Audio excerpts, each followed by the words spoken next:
कल का टॉपिक अपना खत्म हो गया था नर जनन तंत्र। अब हम पढ़ेंगे मादा जनन तंत्र। मादा जनन तंत्र क्या होता है और ये जनन में किस प्रकार से सहायक है। तो ये मादा जनन तंत्र अपन पढ़ते हैं लैंगिक जनन के अंदर। किसके अंदर? लैंगिक जनन। और लिंग के आधार पर लिंग के आधार पर दो प्रकार है। कौन से? नर है एक और दूसरा मादा। नर जनन तंत्र हमने पढ़ लिया था। अब पढ़ते हैं मादा जनन तंत्र। देखो यहां पर लिखा हुआ है मादा जनन तंत्र, इसको समझ लेते हैं। मादा का मतलब कोई भी लिंग का निर्धारण होगा, इसको इस प्रकार से डिनोट करते हैं फीमेल, इंग्लिश में बोलते हैं फीमेल। दूसरा है जनन। जनन का मतलब है रिप्रोडक्शन। क्या होता है? रिप्रोडक्शन, नए जीवधारी का निर्माण करना। और तंत्र का मतलब है सिस्टम। तो कम से कम ऐसा तंत्र होगा जिसके अंदर क्या है? नए जीवधारी का निर्माण करने के लिए क्या होगा? कुछ आवश्यक सामग्री होगी या कुछ आवश्यक भाग होंगे, अंग होंगे। वो अंग मिलकर किसका निर्माण करेंगे? तंत्र का। तो वो मादा जनन तंत्र। अभी कैसा होता है तो ये आपके चित्र के द्वारा अपन पहले समझ लेते हैं। ये आपका फोटो है सामने आपके, इसका ये किसका है? मानव का मादा जनन तंत्र। मानव में जो मादा होती है उसके अंदर एक जनन करने के लिए जो आवश्यक अंग होते हैं, वो आवश्यक अंग क्या होते हैं उसका जो सिस्टम या तंत्र है वो बताएगा आपको। सबसे पहले आपके यहाँ पे आ जाते हैं, ये वाली संरचना आपको दिख रही होगी, इसको बोलते हैं आपके अंडाशय। क्या बोलते हैं? अंडाशय। क्या बोलते हैं? अंडाशय। अंडाशय बोलते हैं। अंडाशय क्यों बोलते हैं? देखो आप अंडे के समान संरचना दिखाई होगी ऐसे, और इधर भी एक इस प्रकार की संरचना दिखाई दे रही होगी, इसको भी क्या बोलते हैं? अंडाशय। दूसरी आपकी आती है अंडवाहिका। क्या आती है? अंडवाहिका। भी अंडवाहिका क्या होती है? ये ऐसी नली के समान संरचना है यहां तक, ये कहलाती है आपकी अंडवाहिका। दूसरी अंडवाहिका। तीसरा आपके आता है गर्भाशय। क्या आता है? गर्भाशय। गर्भाशय। अब ये गर्भाशय यहां से लेके यहां तक की संरचना है जो आपको, ये आपकी कहलाती है गर्भाशय। क्या कहलाती है? गर्भाशय। और चौथी है आपकी गिरवा। क्या है? गिरवा, जिसको बोलते हैं सर्विक्स, इसको बोलते हैं यूटेरस। क्या बोलते हैं? यूटेरस। इसको बोलते हैं सर्विक्स, इसको बोलते हैं फैलोपियन ट्यूब। क्या बोलते हैं? Fallopian tube. ये होती है आपके ओवरी। क्या होती है? ओवरी। ये होती है फैलोपियन ट्यूब। ये हो गया आपके यूटेरस और ये होगी सर्विक्स। क्या होती है? सर्विक्स। और ये पांच भाग है आपके विजय। सर्विक्स होती है ये वाला पार्ट जो यहां तक, इसको बोलते हैं सर्विक्स। और इसके बाद ये वाला पार्ट आपको पूरा क्या कहलाता है? योनिया, वेजाइना। क्या कहलाता है? वेजाइना। कितने पार्ट हो गए टोटल? 5 पार्ट। तो मादा में जनन तंत्र का निर्माण करने के लिए कुल मुख्य रूप से 5 भाग होते हैं जिनके अपने अलग अलग कार्य है। अब हम सबसे पहले क्या पढ़ेंगे? अंडाशय। क्या पढ़ेंगे? अंडाशय। जो आपको ये संरचना दिख रही है, ये वाली संरचना, यहां से क्या होती है? बंधी हुई होती है। क्या होती है? बंधी, यहां से जुड़ी हुई है, यहां से क्या होती है? जुड़ी हुई। और यहां तक की पूरी संरचना आपके अंडाशय कहलाती है। अब अपन पढ़ते हैं अंडाशय के बारे में, इसको बोलते हैं ओवरी। अब ये क्या काम करती है? देखो अंडाशय या ओवरी, अंडाशय या ओवरी क्या काम करती है? तो आपके अंडाशय या ओवरी करती है मादा युग्मक अथवा अंड कोशिका का निर्माण। मादा युग्मक में आते हैं अंडाणु। क्या आते हैं? मादा युग्मक या अंडाणु, या एक बोल दो, जिसको बोलते हैं अंड कोशिका एक सेल का निर्माण करती है। किसका करती है? एक सेल का निर्माण। एक सेल का किसमें होता है? उस अंडाशय के अंदर, ओवरी के अंदर। तो ये आपका पहला पार्ट। लड़की के जन्म के समय ही अंडाशय में हजारों अंड होते हैं। कौन से? जन्म के समय ही जो मादा होती है, लड़की होती है, उसके अंडाशय में जो अंडाशय की संरचना बताई थी, ये वाली ऐसे जुड़ी थी यहां से, और इस इधर से इस प्रकार से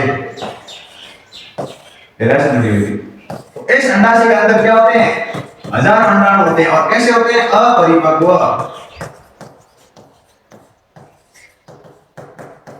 परिपक्व नहीं होते हैं। वो क्या नहीं कर सकते? वो भ्रूण का निर्माण, निषेचन प्रक्रिया नहीं कर सकते, लेकिन होते जरूर है। कितने होते हैं? हजारों की संख्या। कितने? हजारों की संख्या। यौनारंभ पर इनमें कुछ अंडाणु परिपक्व होने लगते हैं। यौनारंभ की अवस्था ऐसी अवस्था जिसमें अंडाणु के अंदर किसका निर्माण होता है, या अंडाशय के अंदर किसका निर्माण होता है, अंडाणु का। वो क्या कहलाते हैं आपके, यौनारंभ। क्या कहलाता है, यौनारंभ। हमने पीछे पढ़ा था।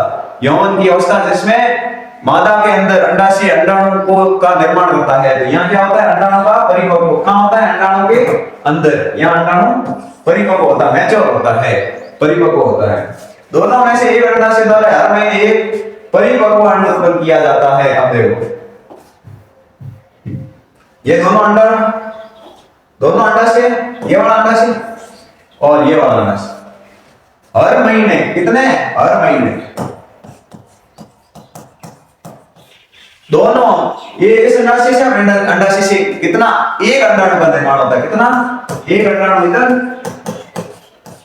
और एक अंडाणु इधर। एक अंडाणु का निर्माण ये करेगी, एक अंडाणु का निर्माण ये करेगी। ऐसे एक ही समान अंडाणु के अंडाणु होती है, एक सेल कोशिका का निर्माण करती है, अंडाणु कोशिका का निर्माण। अब आगे क्या होता है, अंडाशय एस्ट्रोजन प्रोजेस्टेरोन हार्मोन भी उत्पन्न करता है। जो अंडाशय है, अंडाणुनुमा संरचना है, वो एस्ट्रोजन और प्रोजेस्टेरोन दोनों प्रकार के हार्मोन उत्पन्न करता है। क्या करता है, एस्ट्रोजन और प्रोजेस्टेरोन। अब 4 पॉइंट थे। सबसे पहले अंडाशय आपका क्या करता है, अंड कोशिका का निर्माण करता है। उसके बाद जो जन्म के समय जो लड़की होती है उसके अंडाशय में हजारों अंडाणु होते हैं, अपरिपक्व अंडाणु। यौनारंभ के समय उनमें से कुछ अंडाणु परिपक्व होने लगते हैं। अब उन परिपक्व होने की संख्या क्या है, तो हर महीने प्रत्येक अंडाशय एक अंडाणु का निर्माण करता है। और ये अंडाशय आपके 2 प्रकार के हार्मोन भी स्रावित करता है, जो आपके एस्ट्रोजन और दूसरा इसका नाम है प्रोजेस्टेरोन, जो उसको क्या, उसके लैंगिक लक्षणों के लिए जिम्मेदार है। सेकेंडरी सेक्सुअल कैरेक्टर, द्वितीय लैंगिक लक्षण जो आपके लड़की को बनने के लिए जिम्मेदार होते हैं, वो कौन उत्सर्जन करता है, हार्मोन। वो आपका करता है एस्ट्रोजन और प्रोजेस्टेरोन।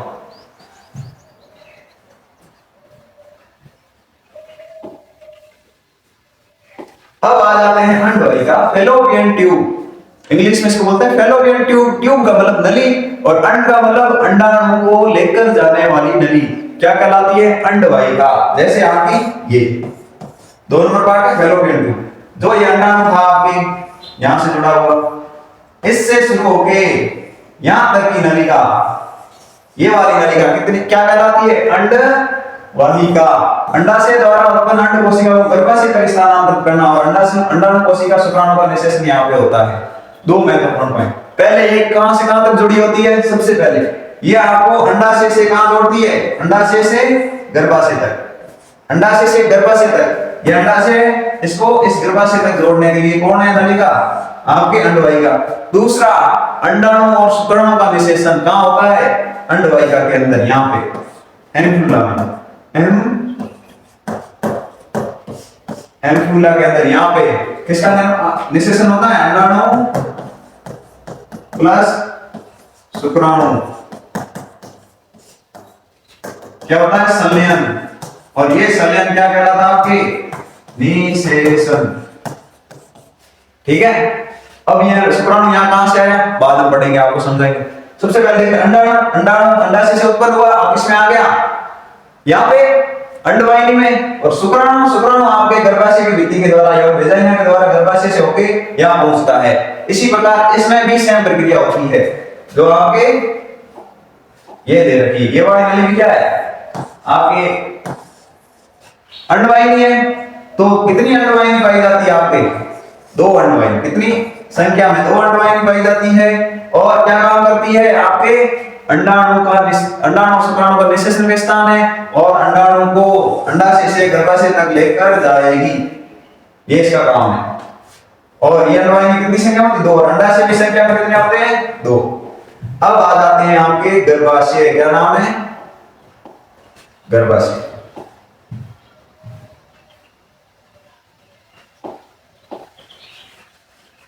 ये क्या है, ये आपका गर्भाशय 3 नंबर पार्ट। तो गर्भाशय क्या होता है, जिसको यूटेरस बोलते हैं, जिसमें गर्भ में भ्रूण का निर्माण हो, जिसको बोलते हैं भ्रूण का निर्माण करता है, गर्भ को बनाता है, वो होता है गर्भाशय। ये आपने जो देख रही है इस प्रकार से देखो, ये आंतरिक भित्ति है गर्भाशय की, ये आप मध्य भित्ति मान सकते हो, और ये क्या है भाई, ये द्वितीय। इसके तीन नाम भी होते हैं, तीन स्तर की परतें पाई जाती है, एंडोमेट्रियम, मायोमेट्रियम और एक्सट्रोमेट्रियम। तो ये आपके एंडोमेट्रियम है, ये मायोमेट्रियम है और ये एक्सट्रोमेट्रियम। एंडो, मायो और एक्सो, तीन प्रकार की क्या होती है, भित्तियां होती है। जो आंतरिक भित्ति है ये कैसी होती है, थैलीनुमा संरचना। आपको थैली जैसी दिख रही है, थैलीनुमा संरचना कैसी होती है, थैलीनुमा संरचना। एक इंटरेस्टिंग फैक्ट ये है कि ये जो संरचना है, आप कह रहे हो एक शिशु का निर्माण गर्भ के अंदर होता है, तो शिशु इतना बड़ा होता है, तो ये केवल इतनी सी थैली के अंदर कैसे समा जाता है।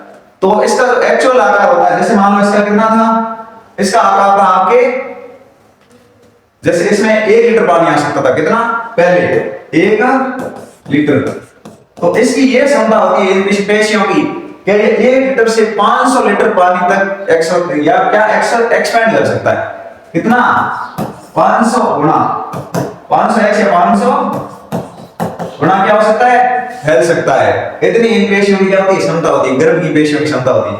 तो अगर 1 लीटर पानी आ सकता है या 1x है, तो ये कितना होगा, 500x या 500 गुना फैल सकता है। इस प्रकार से इसमें क्षमता पाई जाती है, इसलिए बच्चा इसमें समा जाता है जितना बड़ा हो। ऐसे नहीं केवल एक बच्चा, 2 बच्चे, 3 बच्चे, ट्विंस, फोर्थ, कितने भी ट्विंस, थर्ड्स, ऐसे इस प्रकार से इसमें आ सकते हैं। थर्ड, अब ये देखो, यहां पर शिशु का विकास होता है, एग्जैक्ट होता है शिशु का विकास। उससे पहले क्या होता है, आपके शुक्राणु और अंडाणु यहां मिलते हैं, स्पर्म प्लस एग यहां मिले और मिलके कहां जाएंगे, आपके इस थैली के अंदर। और यहां क्या होगा, शिशु का विकास। क्या होगा, शिशु का विकास होता है। यहीं शिशु को पोषण मिलता है। किसको मिलता है, शिशु को कहां से, गर्भ से। गर्भ में एक संरचना पाई जाती है जिसको बोलते हैं अपरा। क्या बोलते हैं, आपके अपरा। अपरा, ये अपरा क्या होती है, ये शिशु के नाभि से जुड़ी रहती है, जो आपकी नाभि होती है वहां से जुड़ी रहती है। और क्या प्रदान करती है, अपरा संरचना पोषण प्लस शिशु के अंदर उत्पन्न होने वाले अपशिष्ट पदार्थों को बाहर निकालती है।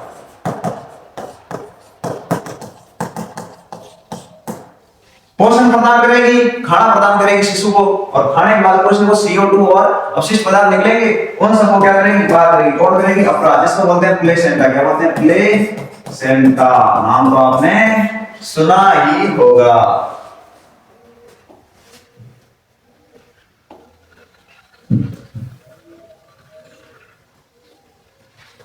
अब देखो, अब आ जाती है आपके गिरवा। ये कौन सा भाग है, चौथा भाग। कौन सा है, चौथा भाग। तीसरा, 1 2 3 और 4, ठीक है। इसको बोलते हैं सर्विक्स भी बोलते हैं। क्या बोलते हैं, सर्विक्स। अब ये क्या होता है, गर्भाशय इसमें खुलता है, किसमें, सर्विक्स में। यहाँ पे ये गर्भाशय सर्विक्स के अंदर खुलता है। इस तरीके से बात कर रहे हैं, क्या बोलेगा, इस ये क्या काम करती है, ये आपके सर्विक्स होती है योनि के बाद। जो विजाइना का पार्ट है, विजाइना के पार्ट के बाद यहाँ एक क्या होता है, रंध्रनुमा, यहाँ आप कहते हैं बिंदुनुमा संरचना होती है, या वैक्यूलिप्ति का पाया। वो क्या करती है, वो यहाँ से जो शुक्राणु आते हैं उनको पथ प्रदान करती है। क्या करती है, पहले तो शुक्राणु को पथ प्रदान करना, ठीक है। दूसरा, ये क्या करती है, ये आपके जो गर्भाशय है इससे भित्ति से जुड़ा रहता है और शिशु को बाहर आने में सहायता करती है। शिशु इस मार्ग के द्वारा आया, शिशु को बाहर आने से। तीसरा इंपोर्टेंट काम, ये तीसरा ये काम करती है, तीसरा काम करती है आपके जो गर्भाशय के आंतरिक भित्तियों में क्या होगा, रक्तस्राव होगा। क्या होगा, यहां से आंतरिक भित्तियां, यहां जो रक्त जमा होगा वो आपके 28वें दिन, कितने दिन, 28वें दिन क्या होगा, रजोधर्म, जिसको बोलते हैं मैच्योरेशन साइकिल। क्या बोलते हैं, मैच्योरेशन साइकिल। तो मैच्योरेशन साइकिल होगा, जो रक्त होगा वो कहां आएगा, इस नाल के द्वारा बाहर आएगा। जब इससे बाहर आएगा तो ये पथ प्रदान करेगी। कौन करेगी, आपके सर्विक्स या योनि। सर्विक्स या योनि पथ प्रदान करती है। 3 काम है इसके। और अब इसके बाद सर्विक्स किसमें बोलती है, विजाइना। किसमें बोलती है, विजाइना के अंदर, योनि के अंदर। अब ये योनि क्या है, देखो योनि वो पार्ट है, एक तो आंतरिक संरचना देखा जाए तो ये क्या है, बहुत स्पंजी और मुलायम पेशियों की बनी होती है। क्या होती है? स्पंजी प्लस मुलायम पेशियों की। तो ये तो इसकी क्या हो गई? स्ट्रक्चर। क्या हो गई? संरचना। क्या हो गई? संरचना। अब होती क्या है? देखो ये संरचना क्या काम करती है? पहले तो इसमें जो भित्तियां दिख रही है वो आपको दिख रही है। इसके अंदर क्या पाई जाती है? एक तो आपको सांद्रता जिसको बोलते हैं अम्लीय वायु, जो इसका पीएच होता है या पावर ऑफ हाइड्रोजन वो होता है अम्लीय। क्या होता है? अम्लीय। क्योंकि यहां पर कोई भी संक्रमण होता है तो उससे बचने के लिए योनि का जो पीएच होता है, जो सांद्रता होती है, हमेशा अम्लीय रहती है। कोई भी किसी भी प्रकार का कोई बैक्टीरियल इफेक्ट नहीं हो उस वजह से। और दूसरा काम है ये इंटरकोर्स के दौरान शुक्राणुओं को पथ प्रदान करेगी। इंटरकोर्स के दौरान जैसे शुक्राणु आएंगे तो उनको क्या करती है? पथ प्रदान करती है। जो इंटरकोर्स किया जाता है उसके अंदर जो शुक्राणु आते हैं उन शुक्राणुओं को क्या करेगी? पथ प्रदान करेगी। अब ये शुक्राणु यहाँ क्या करेंगे? काफी देर तक ठहरेंगे। उसके बाद इस अम्लीयता के कारण काफी सारे शुक्राणु क्या हो जाते हैं? नष्ट हो जाते हैं। बहुत सारे शुक्राणु क्या हो जाते हैं? नष्ट हो जाते हैं। नष्ट के बाद जो शुक्राणु सक्षम होते हैं, जिनके अंदर ऊर्जा होती है, एटीपी पाई जाती है, माइटोकॉन्ड्रिया, ये आपके शुक्राणु, इसके अंदर एक माइटोकॉन्ड्रिया नाम की संरचना होती है। Mitochondria, powerhouse of cell. वो माइटोकॉन्ड्रिया क्या करता है? इसको गति प्रदान करता है। तो जो सक्षम होंगे शुक्राणु वो क्या कर जाते हैं? इस सर्विक्स को पार करके और कहां चले जाएंगे? आपके इस सर्विक्स को पार करके गर्भाशय से होते हुए यहां तक आते हैं और यहां निषेचन की प्रक्रिया होती है। क्या होती है? मैंने बोला था निषेचन की प्रक्रिया। तो शुक्राणु यहां तक कैसे पहुंचते हैं? यहां से गति करते हुए। गति कौन करता है? शुक्राणु के अंदर माइटोकॉन्ड्रिया होता है, वो उसको क्या करता है? गति प्रदान करता है और पूंछ के द्वारा गति करते हुए यहां तक पहुंचते हैं इस प्रकार से। और जो पहला शुक्राणु पहुंचता है वो उसके साथ निषेचित हो जाता है और किसका निर्माण करता है? भ्रूण का। किसका? भ्रूण का। उससे पहले आपके निषेचन ह्यूमनस का निर्माण करता है और ह्यूमनस से क्या बनता है? भ्रूण बनता है, एम्ब्रियो। ये आपके क्या हो गए? ये आपके पार्ट हो गए नर नहीं मादा जनन तंत्र के। अब थोड़ा बहुत जो है वो देख लेते हैं क्या कहना चाहता है। देखो जब अंड कोशिका का निषेचन होता है, निषेचित अंड ह्यूमनस कहलाता है। अंड कोशिका का निषेचन कहां होता है? अंडवाहिनी के अंदर। वो क्या कहलाता है? आपका ह्यूमनस, जो गर्भाशय में रोपित होता है। जो गर्भाशय के अंदर क्या होता है? वो जो ह्यूमनस है वो कहां आएगा? आपके गर्भाशय के अंदर आ जाएगा। या ह्यूमनस या गर्भाशय के अंदर रोपित होता है तथा भ्रूण का निर्माण होता है और यहां होता है आपके भ्रूण का निर्माण। ठीक है? Embryo formation. उसके बाद प्लेसेंटा। प्लेसेंटा क्या होती है? एक विशिष्ट उत्तक जिसकी तस्तरीनुमा संरचना गर्भाशय में धसी होती है और इससे मुख्य कार्य एक विशिष्ट तस्तरीनुमा संरचना, वो गर्भाशय के अंदर क्या होती है? धसी होती है इस प्रकार से तस्तरीनुमा संरचना। और इसके कार्य क्या है? मैंने बताया था ये क्या करती है? विशिष्ट ये क्या करती है? ग्लूकोज, ऑक्सीजन और भ्रूण को पोषण प्रदान करती है। बोला था शिशु को पोषण, भ्रूण को पोषण प्रदान करे तभी भ्रूण विकसित होगा। तो पोषण प्रदान करने के लिए जो संरचना आपके वो कौन है? प्लेसेंटा या अपरा। क्या है? अपरा। भ्रूण द्वारा उत्पन्न अवशिष्ट पदार्थ बने, भ्रूण द्वारा अवशिष्ट पदार्थ बनेंगे, उनको क्या करते हैं? निपटा देंगे, लेके बाहर चली जाएगी। कौन ले जाएगी? अपरा या प्लेसेंटा। उसके बाद अंड निषेचन से लेकर शिशु जन्म के समय को गर्भकाल कहते हैं। अंड निषेचन कहां हुआ? अंडवाहिनी में। वहां से अंड जो युग्मनज बना वो कहां है? आपके गर्भाशय के अंदर। तो गर्भाशय के अंदर जो आपके युग्मनज आया तो भ्रूण निर्माण हुआ। तो अंड के निषेचन से लेकर भ्रूण का पूरा निर्माण क्या कहलाता है? आपके गर्भकाल। और इसकी अवधि कितनी होती है? लगभग 9 महीने। कितनी होती है? 9 महीने या समथिंग 39 सप्ताह। ठीक है? इतने में क्या होता है? भ्रूण का निर्माण। और यह अवधि क्या कहलाती है? आपके गर्भकाल कहलाती है। जब अंड कोशिका निषेचन नहीं होता। अब देखो कंडीशन 2 थी। एक तो अंड कोशिका कहां पहुंच गई? अंडवाहिनी के अंदर, जहां आपके निषेचन हो गया था। जहां आपके निषेचन हो गया था। अगर वहां निषेचन नहीं होता है क्या होगा? हर महीने गर्भाशय खुद को निषेचित करने के लिए तैयार करता है। हर महीने जो गर्भाशय वो क्या करता है? अपने आप को तैयार करता है किसके? अंडाणु के निषेचन के लिए, शुक्राणु के निषेचन के लिए। गर्भाशय की भित्ति मांसला स्पंज हो जाती है भ्रूण विकास के लिए जरूरी। गर्भाशय की भित्तियां हैं स्पंजी, स्पंजी का मतलब मुलायम और मांसल का मतलब मजबूत हो जाती है और क्या करती है? भ्रूण के विकास के लिए जरूरी होती है। यदि निषेचन नहीं होता इस भित्ति की आवश्यकता नहीं रहती। अब जब निषेचन नहीं होगा, शुक्राणु पहुंचेगा ही नहीं अंडाणु के पास, तो उस भित्ति की आवश्यकता नहीं रहेगी। क्योंकि वो किस लिए बनाई थी? भ्रूण के निर्माण के पोषण के लिए। लेकिन अगर वो भ्रूण आए, भ्रूण बना ही नहीं, कब बनेगा? जब शुक्राणु अंडाणु निषेचन युग्मनज के बाद भ्रूण बने। तो भ्रूण बना ही नहीं, तो क्या हो गया? ये परत क्या हो सकती है? यह परत धीरे धीरे टूटकर योनि मार्ग से म्यूकस के रूप में बाहर निकलती है। अब ये परत धीरे धीरे टूट के क्या करती है? जो म्यूकस है या रक्त के रूप में बाहर निकलती है, कहाँ के? योनि के द्वारा। यह सकल लगभग 1 महीने का समय लेता है और इसे ऋतुस्राव या रजोधर्म करते हैं। 40 से 50 वर्ष की उम्र के बाद अंडाशय मंडल उत्पन्न बंद हो जाता है, इसके फलस्वरूप रजोधर्म बंद हो जाता है, इसे रजो निवर्त कहते हैं। अब देखो 2 शब्द आए हैं, एक आया रजोधर्म, एक आई रजो निवर्ती। पहले यहां सुन लेते। हमने कहा था ये आपका अंडाशय, ये अंडवाहिनी, तीसरा गर्भाशय, चौथा गिरवा, पांचवा योनि, ठीक है। यहाँ अंडाणु का निर्माण हुआ, यहाँ पहुंच गया अंडवाहिनी के अंदर, यहाँ से इसको क्या मिलेंगे? शुक्राणु। यहाँ शुक्राणु गति करते जाएंगे, शुक्राणु मिलेंगे तो ये क्या करेगा? निषेचन करेगा। क्या करेगा? निषेचन। निषेचन से किसका निर्माण होगा? युग्मनज का। युग्मनज किसमें आ जाएगा? गर्भाशय के अंदर। यहाँ क्या बनाएगा? भ्रूण। और भ्रूण क्या होगा? 9 महीने में क्या हो जाएगा? विकसित। और किसमें? शिशु बन जाएगा। ये तो कंडीशन थी जब शुक्राणु मिल जाए किसको? अंडाणु को, और निषेचन की प्रक्रिया हो जाती है। अगर दूसरी कंडीशन, सेकंड कंडीशन, अब मान लो शुक्राणु मिला ही नहीं अंडाणु को, प्रत्येक महीने की अवधि के अंदर अगर शुक्राणु नहीं मिला तो अंडाणु यहाँ वेट कितना करेगा? 14 दिन तक वेट करता है। 12 से 10 से 12, 13, 14 दिन तक यहाँ वेट कर रहा है, इसको मिला ही नहीं अंडाणु। और दूसरा, यहाँ आपकी जब तक ये वेट करता तब तक यहाँ की ये भित्तियां हैं, ये क्या हो जाती है? मांसल और स्पंजी। कैसी हो जाती है? मांसल और स्पंजी। रक्त कोशिकाएं यहाँ आके जुड़ जाती है। क्या होती है? रक्त, ब्लड सेल्स। ब्लड सेल्स या रक्त कोशिकाएं यहाँ आके जुड़ जाती है, इस प्रकार से बड़ी हो जाती है भित्ति।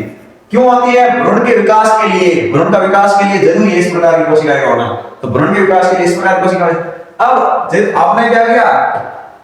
शुक्राणु का वेट किया अंडाणु में, यहाँ पहुंच गए, लेकिन शुक्राणु मिला नहीं, तो ये क्या हो जाएगा? ये भी टूट के इसके अंदर आ जाएगा। और यहाँ की सारी भित्तियां जो आपको दिख रही है, यह गर्भाशय की आंतरिक भित्तियां, ये भी टूट के क्या हो जाती है?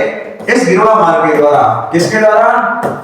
आपके गर्भाशय की भित्तियां टूट कर इस गिरवा मार्ग के द्वारा यहाँ योनि मार्ग से होते हुए म्यूकस के रूप में, किसके? म्यूकस के रूप में, जिसको गहरा भूरा लाल द्रव कहते हैं, गहरा भूरा लाल द्रव, उसके रूप में बाहर आ जाती है। उसको बोलते हैं आपके रजोधर्म। क्या बोलते हैं?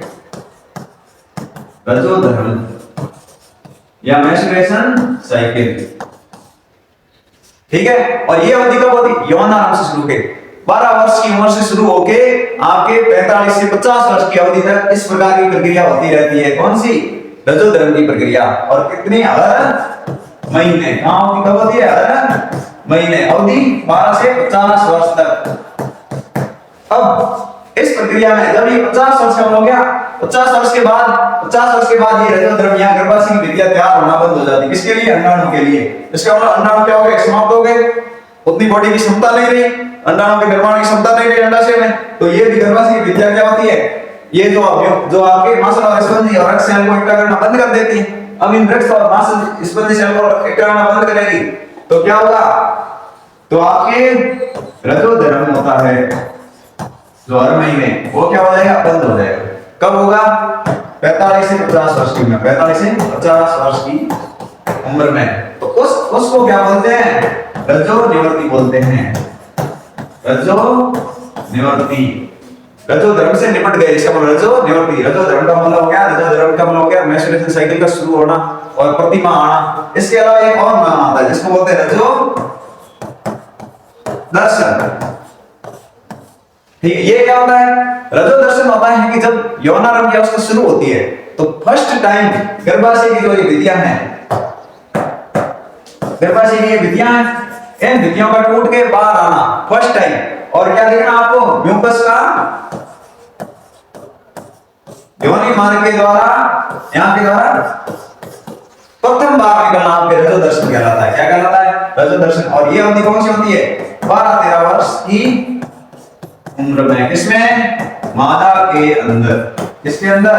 मादा के अंदर। तो ये आपका आपकी मादा जनन तंत्र।